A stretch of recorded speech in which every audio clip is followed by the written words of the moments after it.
Assalamualaikum warahmatullahi wabarakatuh. Kami dari kelompok 1 auditing yang beranggotakan Gita Hermieti, Fadila Eka Putri, Della Putri Cantia. Kami akan menjelaskan materi tentang manajemen letter dan client representative letter. Manajemen letter. 1. Pengertian manajemen letter. Manajemen letter merupakan suatu surat yang dibuat oleh Kantor Akuntan Publik atau KAP yang ditujukan kepada manajemen perusahaan yang diperiksa laporan keuangannya atau diaudit, yang isinya memberitahukan kelemahan dari pengendalian intern perusahaan, baik material maupun immaterial weakness yang ditemukan selama pelaksanaan pemeriksaan, disertai dengan saran-saran perbaikan dari KAP.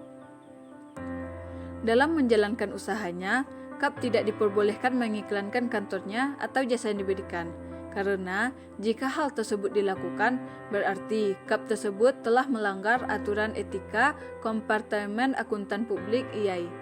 Salah satu cara untuk mendapatkan langganan adalah bekerja sebaik mungkin dalam memeriksa laporan keuangan suatu perusahaan, sehingga jika perusahaan tersebut puas atas jasa pemeriksaan dari KAP, diharapkan manajemen perusahaan akan merekomendasikan kepada teman-teman usahanya untuk menggunakan jasa KAP tersebut.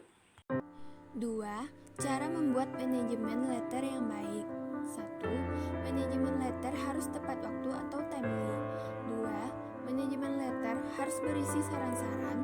Yang ketiga, komentar dan saran-saran dalam manajemen letter tidak boleh merupakan sesuatu yang surprise. Yang keempat, manajemen letter harus ditulis dengan menggunakan bahasa yang baik agar mudah dipahami.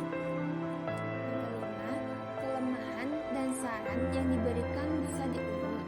Yang keenam, saran-saran yang diberikan harus sesuai dengan kondisi bisnis perusahaan. Selanjutnya yang terakhir, pada bagian akhir manajemen letter jangan lupa untuk mengucapkan terima kasih. 3. Tujuan manajemen letter. Tujuan yang pertama adalah untuk klien, yaitu dapat mengetahui kelemahan-kelemahan yang terdapat dalam pengendalian intern perusahaannya.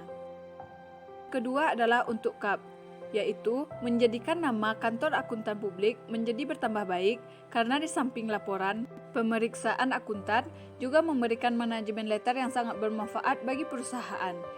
Tujuan ketiga adalah untuk staf Kantor Akuntan Publik atau anggota tim pemeriksa.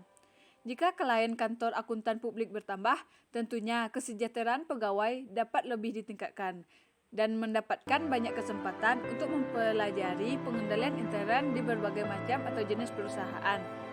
Yang keempat, yaitu tugas dan tanggung jawab anggota tim audit dalam membuat manajemen letter.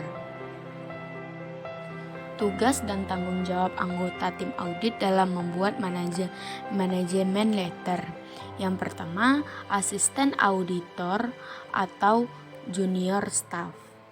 Tugasnya yang pertama, sebagai petugas yang terjun ke lapangan atau ke kantor perusahaan setiap hari mengumpulkan data dan informasi yang terdapat dalam pengendalian magang perusahaan, baik mengenai baik maupun kelemahan pengendalian magang. Yang kedua, senior auditor atau pimpinan tim pemeriksa. Tugasnya yaitu yang pertama, menelaah kertas kerja pemeriksa yang dibuat asisten auditor. Yang ketiga, auditor supervisor atau manajer. Yang keempat, audit partner. Selanjutnya, client representative letter. Pengertian client representation letter.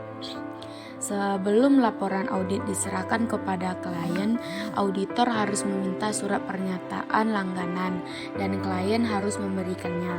Surat pernyataan langganan tersebut harus ditandatangani pejabat perusahaan yang berwenang. Biasanya direktur keuangan dan akuntansi atau direktur utama, dan di atas kop surat klien. Walaupun konsep surat tersebut disiapkan oleh kantor akuntan publik, jadi Surat pernyataan langganan surat yang dibuat oleh klien ditujukan kepada kantor akuntan publik yang berisi pernyataan mengenai beberapa hal yang penting. Fungsi Client Representation Letter. Yang pertama, sebagai bukti jika nanti laporan keuangan yang diaudit salah dan klien mengajukan tuntutan ke pengadilan sehingga auditor tidak bisa disalahkan. Yang kedua, apabila tidak memiliki client representation, maka auditor bisa disalahkan di pengadilan. Yang ketiga, kalau terbukti salah dalam mengaudit, maka bisa saja auditor membayar ganti rugi hingga dicabutnya izin oleh Menteri Keuangan karena telah merugikan orang lain. Isi dari Client Representation Letter. 1. Pengakuan manajemen mengenai tanggung jawab untuk menyajikan laporan keuangan. 2. Tersedianya catatan keuangan dan data yang berkaitan. 3. Kelengkapan dan tersedianya semua notulen rapat pemegang saham, direksi, dan dewan komisaris. 4. Tidak terdapat kesalahan dalam laporan keuangan dan transaksi yang tidak tercatat. 5. Informasi mengenai transaksi antar pihak yang memiliki hubungan istimewa dan piutang atau utang antar pihak yang memiliki hubungan istimewa. 6. Ketidakpatuhan dengan pasal-pasal perjanjian kontrak yang mungkin berdampak terhadap laporan keuangan. 7. Informasi mengenai peristiwa kemudian. 8. Ketidakberesan yang melibatkan manajemen dan karyawan. 9. Komunikasi dari instansi pemerintah mengenai ketidakpatuhan terhadap atau kelemahan dalam praktik laporan keuangan. 10. Rencana atau maksud yang mungkin akan mempengaruhi nilai atau klasifikasi aktiva atau kewajiban. Selanjutnya, untuk contoh Client Representation Letter dapat kita lihat di slide selanjutnya.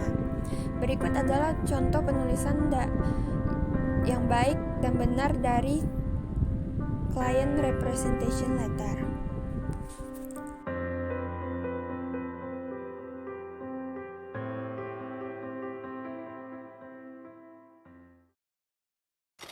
Baiklah, sekian terima kasih. Assalamualaikum warahmatullahi wabarakatuh.